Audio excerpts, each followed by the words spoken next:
Hello and welcome to my video on Dbscan. Now firstly, what is Dbscan? Dbscan stands for Density-Based Spatial Clustering of Applications of Noise.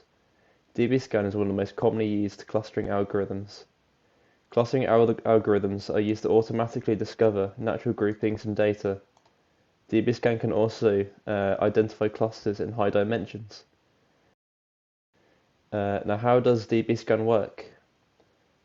Firstly, starting with raw, unclustered data, the first thing to do is count the number of points close to each point. We choose a random point and draw a circle around it of a certain size, which is usually defined. We find all the points which are partially within the radius of the circle. A core point is usually defined, but in this case we define it as a point which is close to at least 4 other points.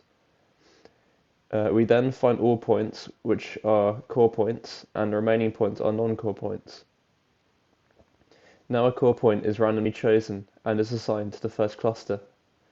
Next, the core points that are close to the first cluster, meaning they overlap the circle, are added to the first cluster. Then the core points that are close to the growing first cluster join it and extend it to other core points that are close by. For now, we ignore all non-core points. Ultimately, all of the core points that are close to the first cluster are added to it, and then are used to extend it further. Once we have added all core points to the first cluster, we then add all non-core points that are close to the first cluster in the first cluster. Non-core points only join the first cluster, they cannot extend it any further. We now add all of the non-core points in the first cluster to the first cluster, and now the first cluster is finished.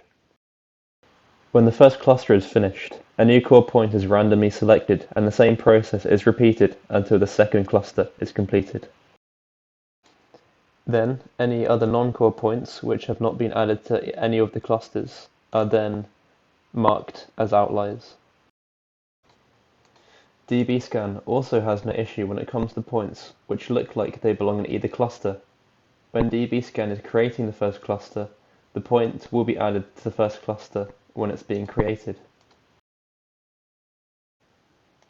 Since non-core points cannot be used to extend the cluster, no more points are added, so what was supposed to be the second cluster will not be added to the first cluster. Now, looking at a Dbscan algorithm, firstly we load, pre-process and visualize the dataset, which in this case is the data from a LiDAR on top of a vehicle. We then highlight the environment around the vehicle and set the region of interest. In this case, we search an area 20 meters around the vehicle.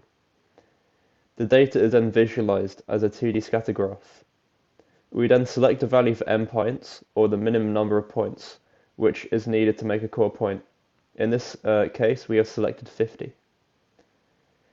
We then select a value for epsilon using the k distance graph seen here, which is found by looking at the knee of the graph, which in this case is 1.55.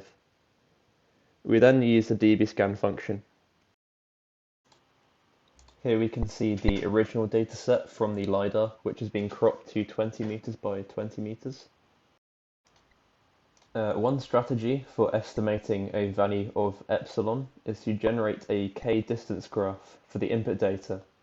For each point x, we find the distance of the kth nearest point, and plot sorted points against this distance. The graph contains a knee. The distance that corresponds to the knee is generally a good choice for epsilon, because it is the region where the points start trailing off into outliers or noise. A knee of the curve is a point where the curve visibly bends, specifically from a high slope to a low slope. This will give us the result seen here. As we can see, all of the data points have been grouped successfully by the algorithm, and the noise has been identified. Now, in conclusion, the advantages of Dbscan is that it does not require prior specification of the number of clusters. It is able to identify noise whilst clustering, and the Dbscan algorithm is able to find arbitrarily sized and arbitrarily shaped clusters. However, the disadvantages are that the number of core points needs to be user selected, meaning it is not fully automated, and it is processor intensive and can take longer for the algorithm to run, especially with a large dataset. This has been my video on Dbscan. Thank you for listening.